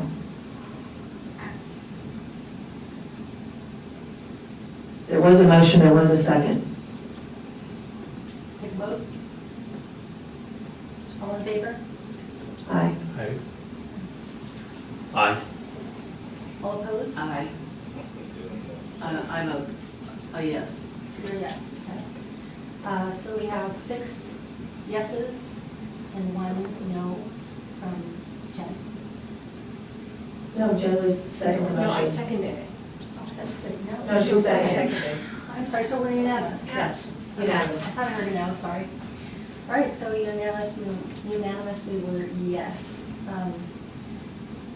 I'd like to make a comment on that. So we have part 3 right now that talks about establishing a subcommittee. Can we leave that to item 8A3? Because I see that consideration for that subcommittee is down there too. Or do we want to hit that now? Totally your call, either way. I think we should go ahead and talk about the subcommittee now. Or make a move to talk to the subcommittee about the subcommittee now. Can I have a second? Second. Okay. All in favor? Aye. It's unanimous. All right, so, Sam, did you want to give a little discussion about the idea for this subcommittee? Yeah, and I kind of hit on it already. The goal is to 2 or 3 commissioners that will work with myself and staff to review what other agencies do, review our existing policy, the pitfall and the highs and the lows of it as it exists today, and then formulate a new policy to bring back to the commission to review and then ultimately land to council for final approval and implementation. I expect that it would go pretty quickly, and I would hope to bring something back to the commission by, late spring of 2023. Can I ask a question? The overall objective is to make the process simpler, easier for both the organizations to do, as well as staff to review? That's correct, yeah. The overall brand. Yeah, there is more than just the check-in and residency and the players, and there's a long drawn-out history that I can go through with the subcommittee to talk about why they landed where they were at in 2015, what we've seen since then, and what I know works in other organizations as well. And this is something I've done in the city of Chino Hills for 20 years before coming to San Clemente. You've got experience in this. Yeah, I wonder who we're going to nominate. So then I'd like to make a motion to establish a committee for a period of 1 year to look at what we've been discussing, youth sports partnership policy. I second the motion. All in favor? Aye. Aye. Unanimous ayes all around. So shall we do All that right. subcommittee right now? So we just established that we're going to have the subcommittee now. We'd like to discuss who should be on it. I'd like to nominate Amelia to be the first person on the subcommittee. Thank you. I nominate Errol. Okay, can we stick to Amelia first? Can I have a second? Oh, second, sorry. Yeah. Okay, and all in favor? Aye. Are those just the 2? We're just talking about the first one. Oh, we're just, okay. Unanimously, Amelia has been recommended for that subcommittee. Okay, second motion, go ahead. I nominate Errol. I'll second that motion. Let's take a vote. Aye. All in favor? Aye. Aye. All right, unanimous. Errol is the second person. Is there anybody else who wants to put their name in? Or we can have up to 3 members. I'll put my name in. I've worked with sports teams for many times. Okay. I'd like to nominate you for the third person. Suzanne is the name. I'm sorry, a blank. Is Susan as the third member of the subcommittee. in all-time type way. Second. All right, all in favor? Aye. Aye. That's unanimous. So we have 3 members for our sports partnership policy subcommittee.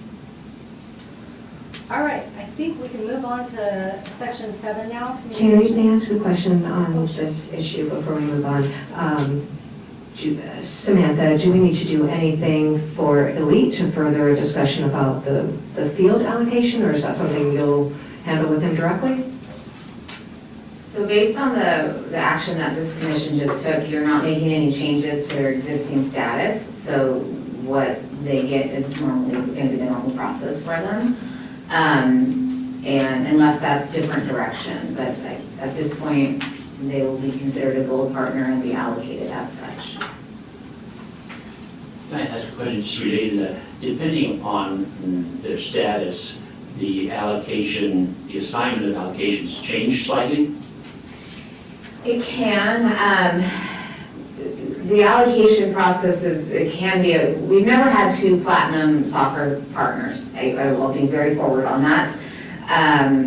We don't know what that will look like. There's a formula that can be used that takes the total number of players and looks at the total number of fields and allocates it accordingly. At the same accord, one of the messages that staff are going to deliver very strongly to all of these groups is they have to be more mindful of their roster numbers. We can't keep taking in more kids. I know everybody wants to play, but we have to be more mindful of that, and they all need to be better partners in supporting the city in that, because we're not growing fields at this point. We need them. It's not in the budget at the moment. So that will be something that staff will work with. We'll do the best we can to get them the fields they need. But at this other end of it, they need to look at their game schedules. They need to be cognizant of their frequency and scheduling, how many they're scheduling at the same time. And sometimes we have to turn players away, and that's unfortunate. But that is the state we're in with the number of fields we have. So that's something staff will work through with each individual organization. Also, lights on fields become an issue as well. And that's correct. We only have so many lit fields, and that's kind of another factor and percentage that we have to work with as well. That's a real problem right now in the winter season with the daylight savings. Any other comments, questions? All right, let's move into section 7, communications for the director report. Okay, so thank you. I'm going to give a quick update on the pool lifeguard status. At the November meeting of the city council meeting, we discussed, or council requested changes to the salary schedule to try to get more lifeguards.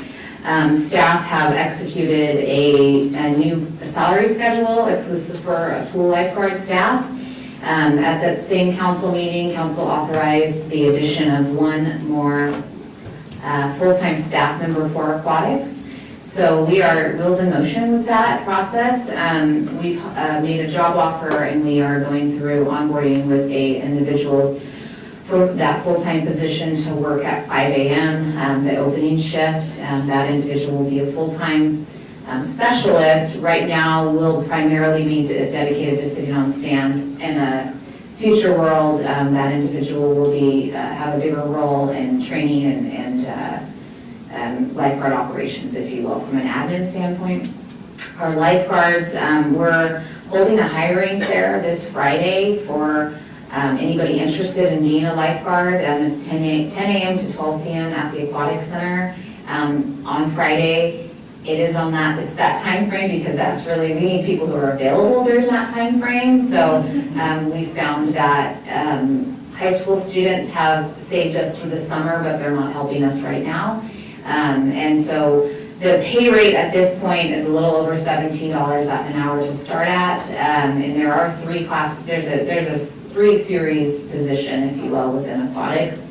And part of our motivation to capture more people from 5 a.m. to 4 p.m. is to provide a 18%, what we're calling a shift premium.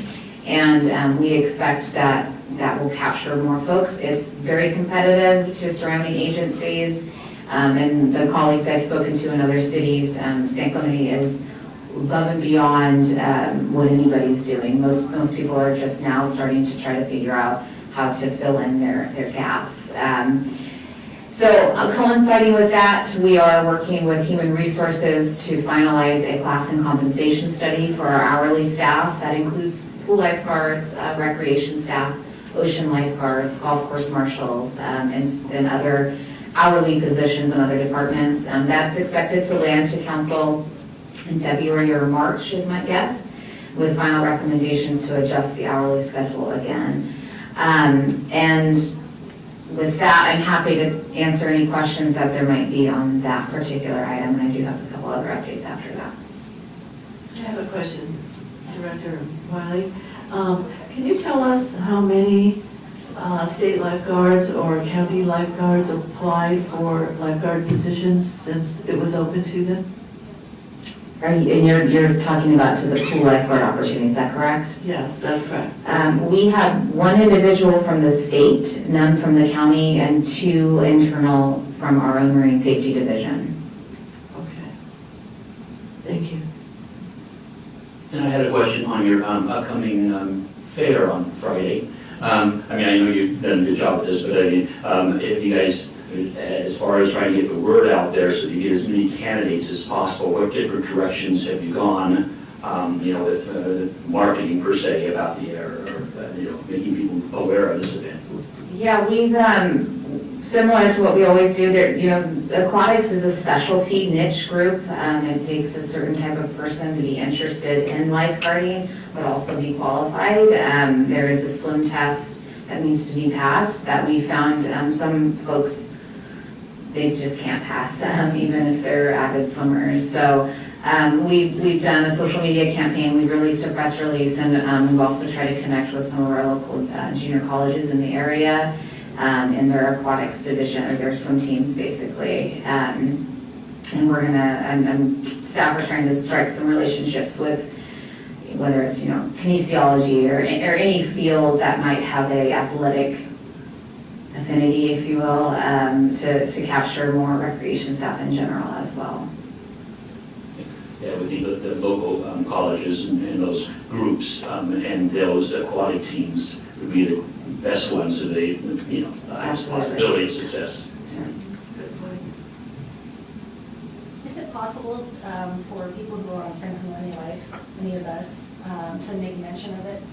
Just a quick post? Absolutely, yeah. The hiring fair is posted on the city's social media site, and I believe you could take that same thing and share it to any other social media page that a commissioner might see fit.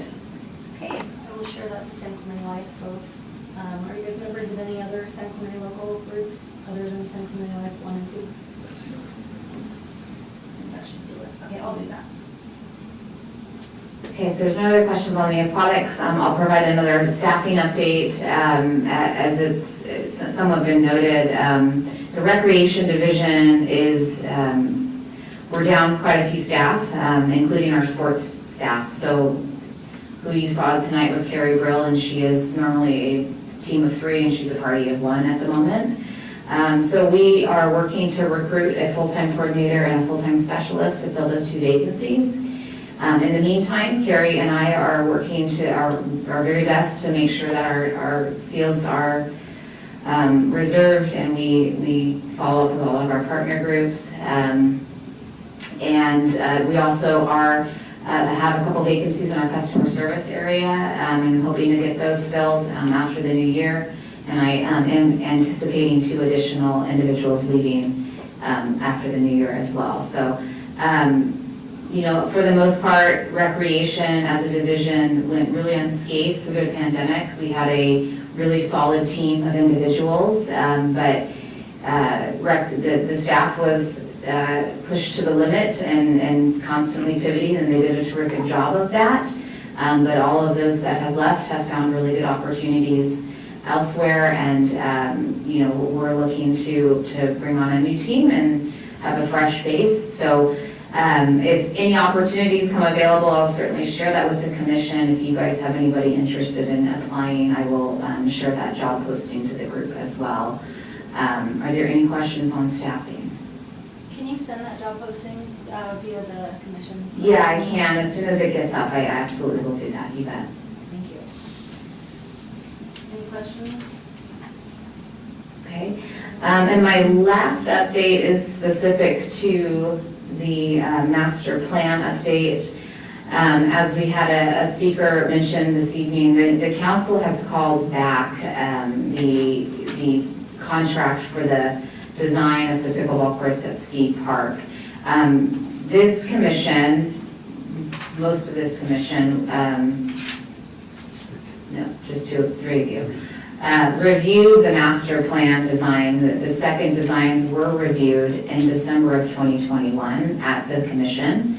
That the commission at the time approved and recommended approval of the second designs of all 5 park sites with some minor changes within each of them.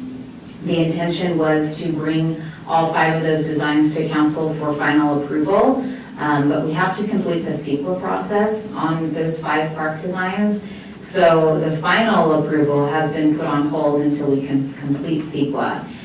Coinciding with that, we also have been working to accomplish CEQA specific to Steed Park because the council prioritized Steed Park and the build out of pickleball as the immediately necessary improvement to alleviate the San Gregorio park site.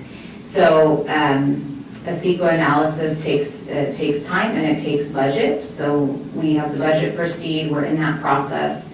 A CEQA, an environmental analysis can take anywhere from 9 to 12 months. We are fast tracking that with our consultant, and I'm hoping to land a final CEQA or an environmental analysis and the second master plan design to council sometime in the spring of 2023. And the goal, again, based on the direction from council, was to fast track the design.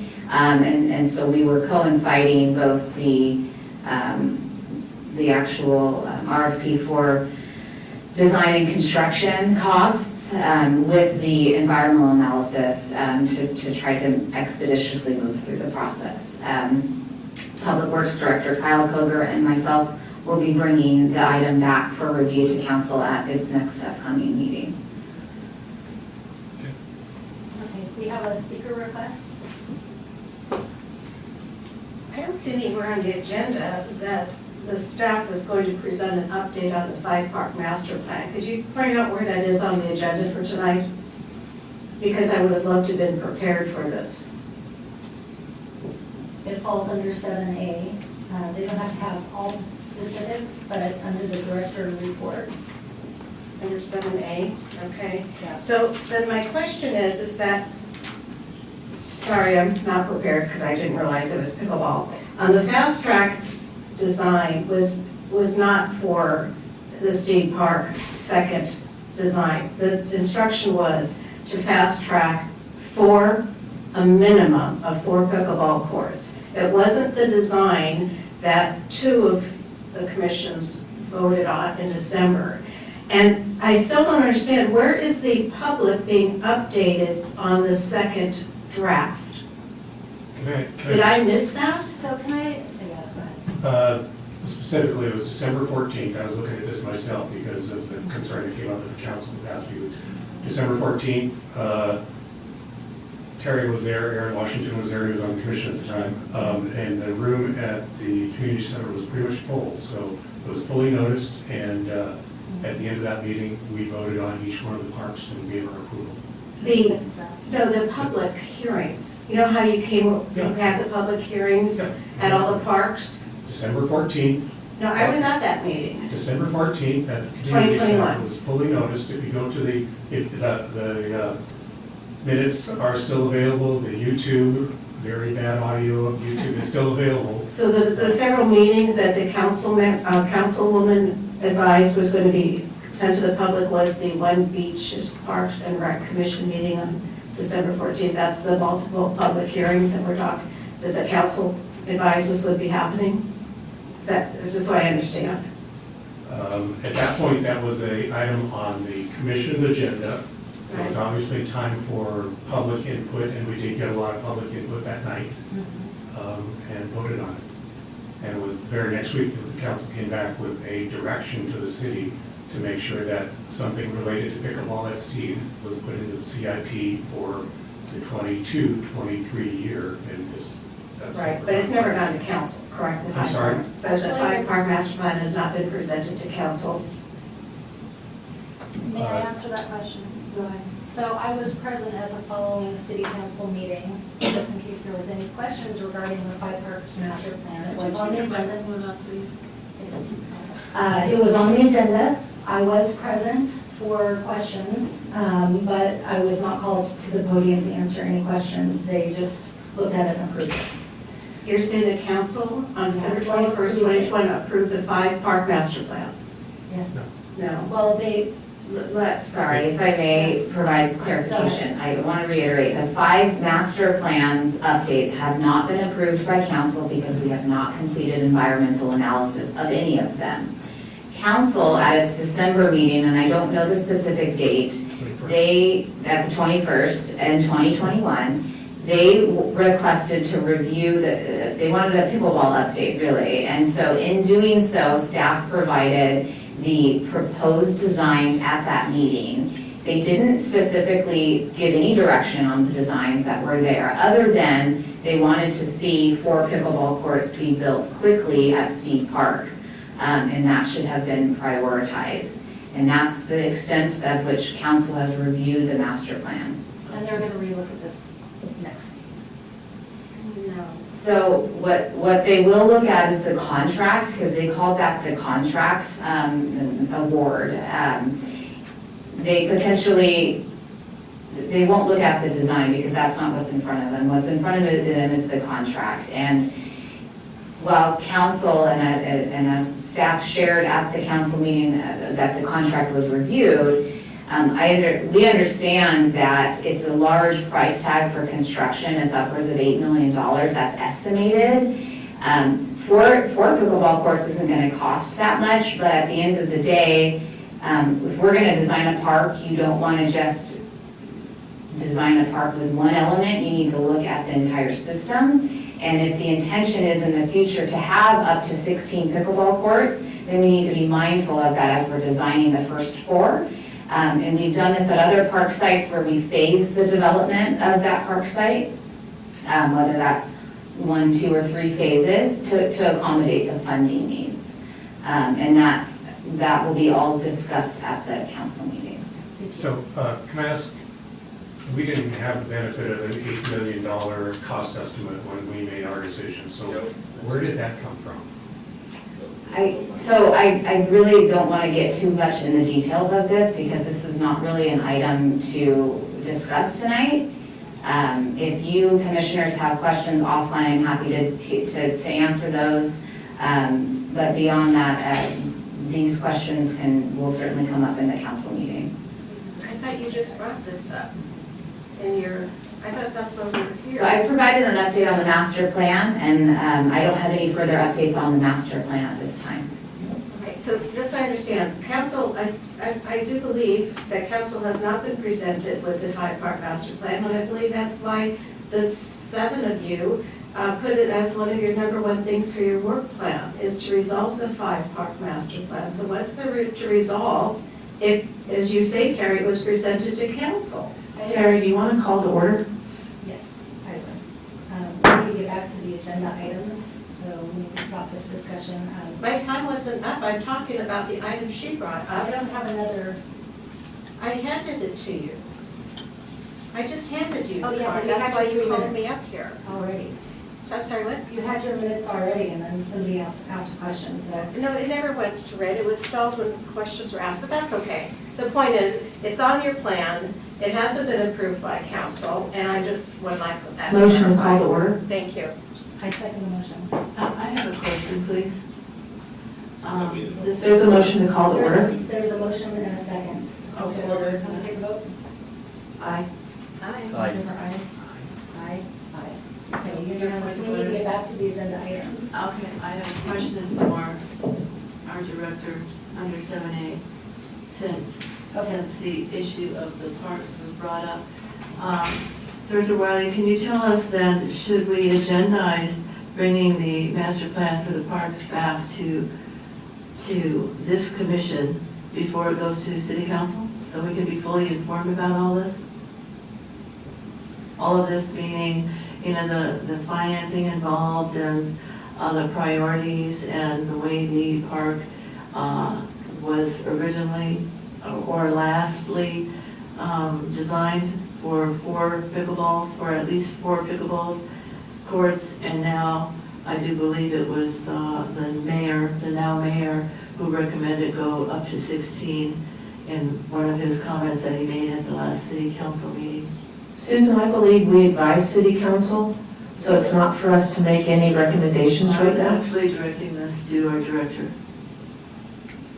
So if this commission would like, there's 2 options. The commission could request to have a standing item as an update, and it could be under the director report related to master plan updates. And that then gives the opportunity for anybody to speak on it and any commissioner to start a dialogue. We could certainly do that. The other option this is more specific to the design of Steed Park Pickleball. What the 5-park master plan did was provide a general vision for each park site of what those amenities should be in the future. It didn't get into the really nitty-gritty details, if you will, of how many benches and what the pathway should look like and what fencing you should use. The process that we were starting to initiate with Steve was going to do that, hiring an architect and a firm to provide those recommendations and get the finite construction costs and really a more detailed design. I don't find any issue with this commission reviewing that design the same commission years ago reviewed Vista Hermosa. It reviewed every park that we have, the design, the detailed design. So that could certainly come back to the commission at a later date, once those designs are finalized by the firm. Okay. I'd like to make a motion then that we put this on the next agenda under a director report. Can we do that at the 8B, section 3, proposed agenda items?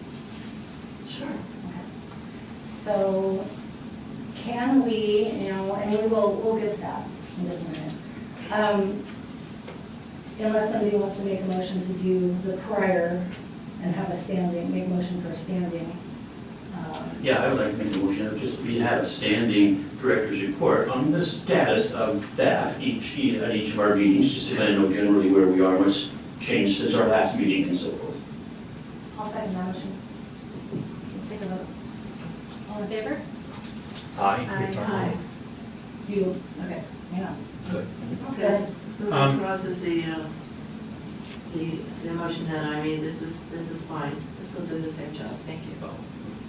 I don't know if I feel the need to bring this back here and us talk about it every time we meet, because I don't know that any of that's going to change. I don't see that the city's going to have a bunch of money to go do a lot of stuff right now. I mean, the only question right now is this money that was requested for 23 to do the design in Steed. So, I mean, unless we have some new ideas that would change some of those things, which I don't even think I would agree to that, but so I agree with you, I probably would be a no. No, well, the thought process being that this would just be part of the director's report when there are updates and things that have happened at the city council. For those of us who are not at city council, then, those can be addressed on a regular basis. And if there's nothing new, then, we just pass. My intent was not that this is a design review topic. This is just a status. Just to give us some information about what the status of the whole plan is, and the environmental impact statement has moved a little bit further. We're going to be expecting to see that on such and such a date. That type of thing. Not that we're looking at the issue. We're just having a status report. Well, actually, I was thinking, if the director was bringing back information about design or whatever, and we had comments on that, I would be thinking that, yes, we could make comments about what we're seeing. Yes, that's what I thought would be included, because it's part of the status report. Yeah, so we've already approved our, we've done our part as to design and sending those recommendations off. So anything that happens with design or that happens at the city council level now. Is that true? Director Wiley, is that true? So, I think we already covered this.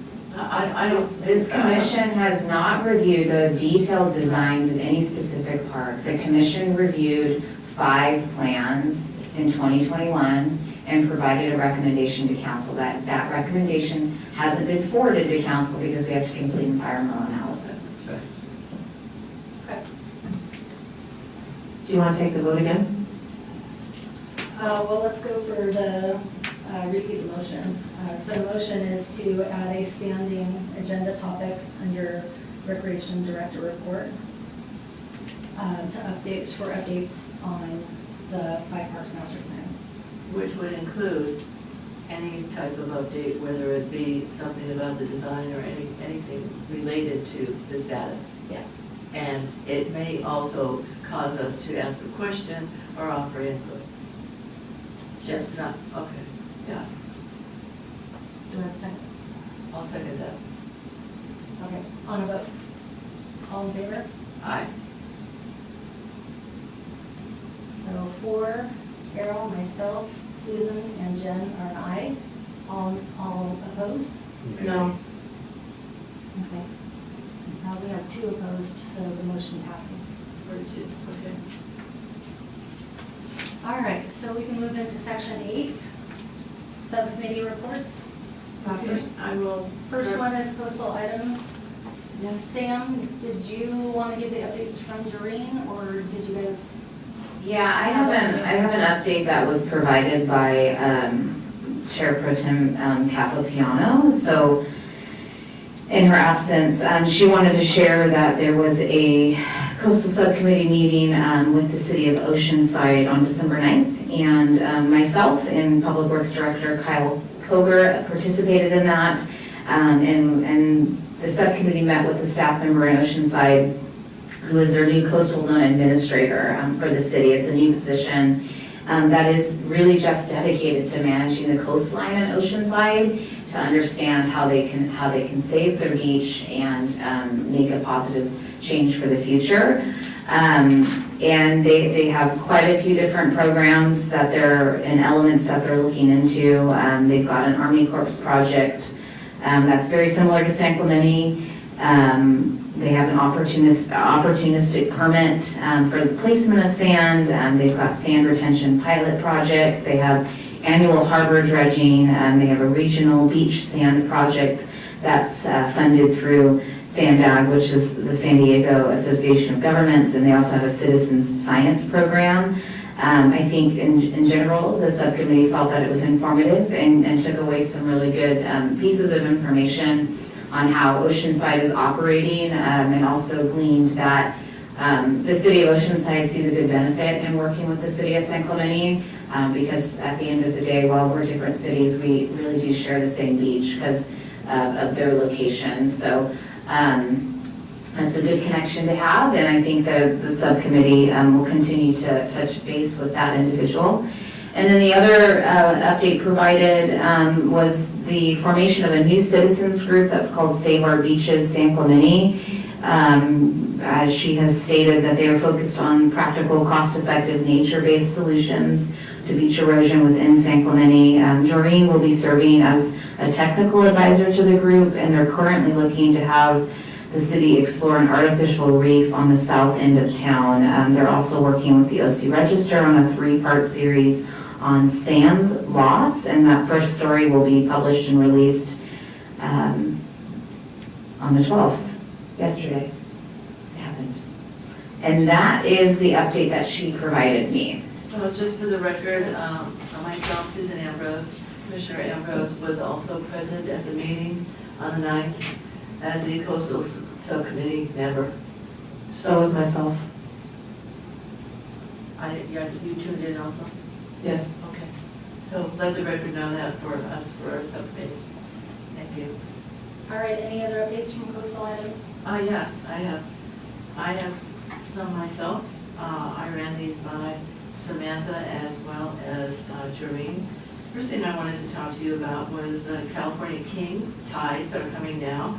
They're starting December 23rd and 24th, and also will be coming on January 21st and 22nd. I received a notice from the California Coastal Commission that they are looking for people to help photograph extreme high tides, which would be the California King Tides. I have a whole little flyer here that's very informative that has all kinds of links to it to tell you how to participate. This would be great to put on any social media that you'd like to. And I have arranged with Miley that I will send her I will forward these papers to her. So if any of you would like to have a copy of one of these, you can contact Miley with Miley's permission that she gave me to ask her for any one of these. So the first one I have is the California King Tides. The second one is a reminder of the greetings and the two contests that the California Coastal Commission is doing right now. One is a poetry and art contest for K through 12 students, and that is over on January 31st. So people can still contribute. There's still plenty of time to enter these contests. Again, I have the flyer. I will forward this on to Miley. So if you're interested in this and posting it to any of your social network or your friends, colleagues, whatever, your soccer teams, whatever, please feel free to grab one of these and pass them on. There's links to how to participate, etc. And then the other contest in the education one is the Climate Video Challenge, and that is for students in the middle school or high school, and that deadline is May 31st. So they give you a lot of time to get some research, and the California Coastal Commission has all kinds of educational points to help students in doing and putting these things together. So those are two wonderful opportunities. The next thing I wanted to bring to your attention, again, that I will pass on to Miley, God bless her, is the latest Surfrider Foundation's State of the Beaches. And California was only one of 11 out of 30 to get an A or B grade. In fact, we were one of the best in the country. So there's several .5 font here in this report. I will pass this also on to Miley, and you can actually look at the complete state of the report up here in the first link and get all kinds of information that would probably be very informative for all of us. But particularly it's on coastal issues, which we all should know about anyway, since we live here. And the next one is the Coastal Commission approved a pilot project for the Capistrano Beach and the Doheny south part of their beach to do a nature-based adaptation pilot project. And they're going to divide this project into two pieces, and again, it's very lengthy, very small. Again, I will pass this on to Miley, so if you're interested in this subject whatsoever, please get this information from Miley. But they're going to do two sessions of restoring that sand. One will be with no armored rocks or riprap or other, but the south end close to Beach Road will have that coverage.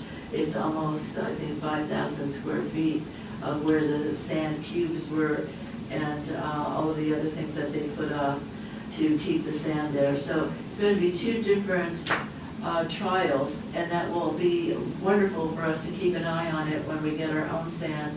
How would the restoration project go with the pilot project? They're giving them 7 years to work on this, and if something should happen and it's not working, they can always, says the California Coastal Commission, put in another request to make an adaptation to that. And then I think one more, our shoreline project. My latest information is we probably won't get that sand until next fall. So those are things that I'm passing on. And by the way, I can't see you, Director Wiley, but here is the paper.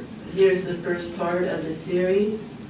It's in the Orange County Register, page 1 of the 11th, Sunday.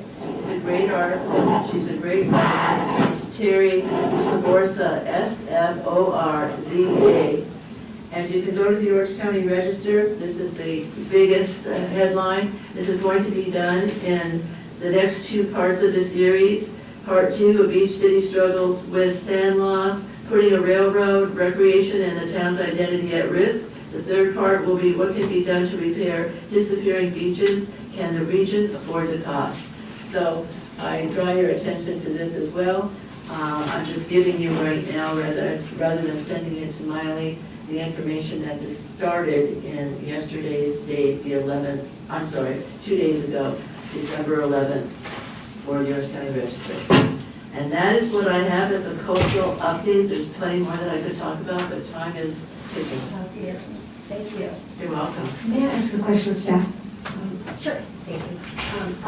With regard to the sand replenishment project, I was also under the impression it would be in the fall, but last week it looks like we got a sand delivery. Can we get an update on that? Yeah, what you're seeing on the beaches is not new sand. We protect our structures during the winter, so we what they call push sand twice a year. And that just happened in this winter season, and the goal is to push sand up against our structures so our trail is protected, our structures are protected, and that's what you're seeing, so it's not new sand. They do the same thing come the spring as well, and then it kind of fades off, and then that's when we do it again. Thank you. Any other conversation related to coastal subcommittee? All right, let's move on to donations and sponsorship subcommittee. I'll start, and I'll get the thoughts in there. So we have had 2 meetings of this subcommittee. The first one was to establish just some, ideas and purpose and process, and the second meeting was to present that to Sam to get her assistance on the kind of next steps and who to bring in and whatnot. So there's been no, recommendations made or anything like that, but we're in a good way of moving forward to try to expand some of the sponsorships and donations, endowments, those type of things that can bring in some additional monies to cover our parks. So with that, Jennifer has actually volunteered to look into the endowment process as part of her specialties as a lawyer. Anybody else want to add anything to that? Okay. So we have already considered the establishment of the youth sports partnership, so we can move on to 8B, items from the commissioners. You're up. Yeah, Pure Pride had its monthly meeting just last night. So they had requested some input from the public about projects that they could take on in the near future. They submitted that through an email listing that they had, and also some Facebook activity as well. They got 283 responses. The things that came up to the top of the list were better underpass draining. This is the underpass that goes under the train tracks from Avenue Victoria to the pier, and better lighting under there as well. Painting the pier railings, bird netting, which was interesting because I know this is something we talked about at this commission level. This is the netting that goes under the pier. It's intended to keep birds away, and apparently it did have that effect because I think we saw some results in terms of water quality. Yes. And since some of that now needs to be replaced, Pure Pride offered last night to spend some money to help with that effort. And then also Avenue to Victoria Landscaping, which is kind of a large project, probably not until about the 2025 timeframe, to kind of do some, what I see as kind of major effort in regards to the beginning of the Avenue to Victoria, looking out toward the pier, re-landscaping, and actually doing some hard surface changes there as well. Also last night, elected new officers for the first of the year. Elected as president was Eileen Callis, and also Amber Grady and Lori Downshak were also elected to positions on the board, as officers of Pure Pride as well. What are the officers for Amber Gray? Do they have a Vice president. vice president? Yes. Yes, Yeah. And And Lori was secretary? No, secretary. secretary. That's all. Oh, on that note, would you mind sharing the King Tide information with Pure Pride? Sure. Yeah. You can get it all from Miley tomorrow? Mhm. I thought they might be Yeah, interested yeah. particularly in the photographs and Yeah. because all the locations around there. Great, thank you Thank very you, much. yeah. All right, moving into section B2, selection of Friends and San Clemente Beaches Parks and Recreation Foundation liaison. This came up at the last meeting as a request from Friends of San Clemente, and also it's been kind of on the books since we've selected a subcommittee for foundations and funding, that type of thing. So, Could I make a comment on that? Sure. Thank you. I had thrown my hat in the ring to be considered for that position, but since then, a lot of things have happened in my busyness, the things that I'm involved with in the city, and I'm going to take my name back in my hat.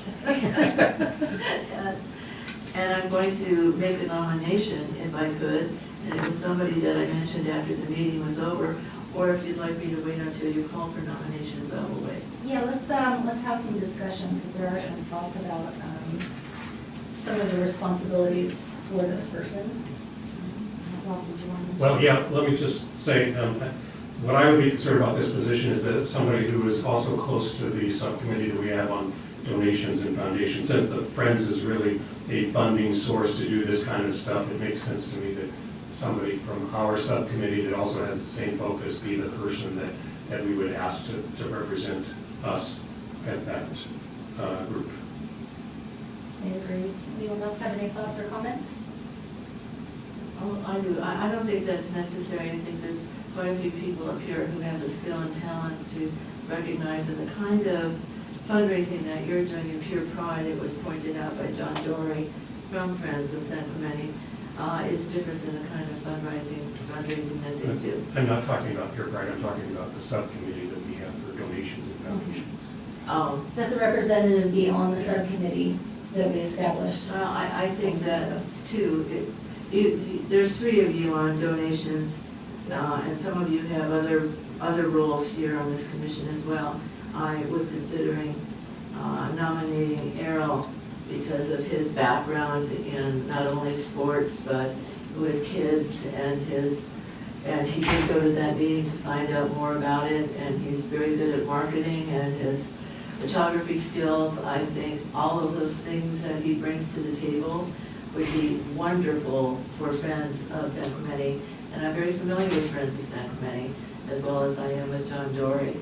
And so I think that Errol would be an absolute A-plus person to sit on that committee for us, to represent us there and to bring back information from them to us. I don't think there should be a duplication of a job just because you hold the job for donations. It's two different things, and they do their fundraising and events completely differently. Okay. That's my 2 cents worth. Thank you.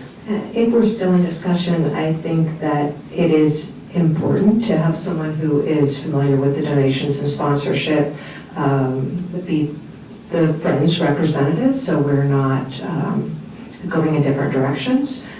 So I would like to nominate Terry for this role. Oh, we weren't taking them. Okay, go ahead. I second the motion for Terry. Let's go to, do you want to represent yourself at all through this before we do the voting? Well, I see both points that are being made here. I mean, from that meeting that I was at, just to gain knowledge about the organization, it does seem like they are, surely, all their fundraising efforts and so forth that they're trying to do. And similar to what we have formed here, I know you guys haven't gotten too far along. I do see there being some synergies or some overlap, and we surely need to be sure that we aren't going in a certain direction that would overlap them or so forth, and being sure that those two things work together. So I see that point. At the same time, I also was very interested in the group and being able to be of some help to them. But I think that, you know, because of us just starting this new direction you're trying to go, I think it probably would be good that someone from this subcommittee then represent us with the Friends. So I will take my name off the table. Oh, I'm sorry to hear that. I remember that the Friends of San Clemente raised money for beaches, parks, and recreation. Yes. So, you know, it's a different kind of thing than what you're doing. And there are a lot, just to make a comment on what I personally been doing with Friends of San Clemente in the last year. I did attend the meeting with Errol last time. We didn't get to do a whole lot because it was an annual meeting and they needed to get to their vote. But I have been, and I've put it past John Dory as well as the other members, what our whole subcommittee is trying to do, and that is with their help and with Pure Pride's help. There's only 2 501c3s in the city that have the opportunity, or, you know, kind of the central location and what they do to be able to work with us. And because San Clemente, Friends of San Clemente has a charter with Beaches, Parks, and Recreation, it fits really right in there. Some of the things we'd like to accomplish needs to happen through Pure Pride and through San Clemente, Friends of San Clemente. What would you like to accomplish? Well, we can talk about this offline. Well, no, it's part of this discussion. How Not is what necessarily. you're trying to do different, or what is your job in the endowments and donations and sponsorships? So What field are you working in, or are you directing yourself towards?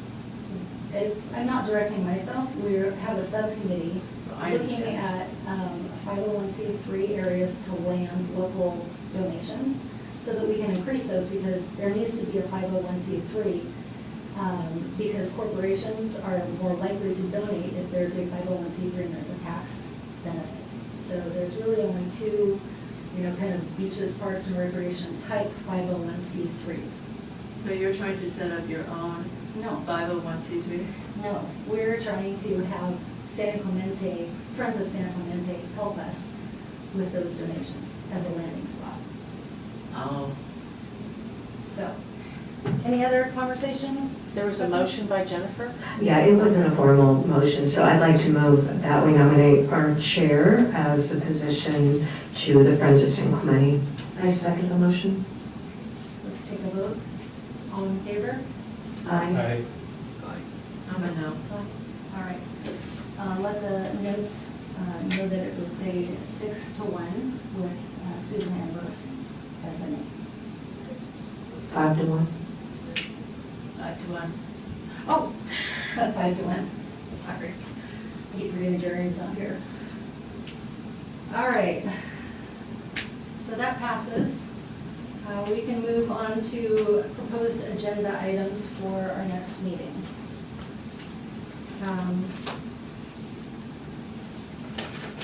So, yeah, go ahead.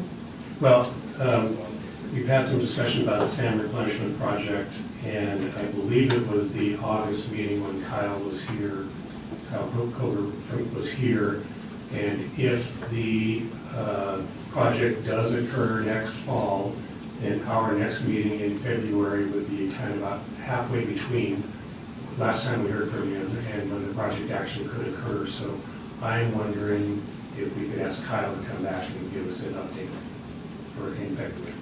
So if I may, Community Development Director Cecilia Gallardo Daly is intending to come in February with an update on that grant that was received, and I assume some of that could be weaved into the conversation as well. Great, thank you. So I'm glad you mentioned that. I was going to recommend the grant update too. Thank you, Director Myers. Any other proposed agenda items? I would like to put on the agenda to ask Doreen to give us a little bit more about the new group, the Save Our Beaches, Save Our Sand. And I just would like a little bit more information about that, who the players are and what the goals are, et cetera. I'd like that on I the think that agenda. might be something that the subcommittee gets more information on, and then if, as the subcommittee believes it's in the purview of the entire commission and there's action that could be taken, then it could come to the commission, but I would defer that to the subcommittee. Yes, Doreen said she wanted to update us about SOB. Yeah, I don't know, I asked her for further information, I haven't received that, so, We'll do that at our next subcommittee meeting then. All right, so if there's no further discussion from the commissioners, I'd like to ask for a motion to adjourn this meeting.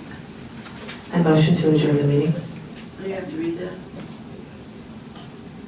Do you have to read it? Adjourn those to the regular meeting of Beaches, Parks and Recreation Commission on Tuesday, February 14th, 2023 at 6 p.m. We'll see you all on Valentine's Day. At City Hall Council Chambers located at 910 K Negotiable, San Clemente, California, 92673. I motion to adjourn the meeting. A second. All right, motion. Meeting is adjourned. Happy holidays, everyone.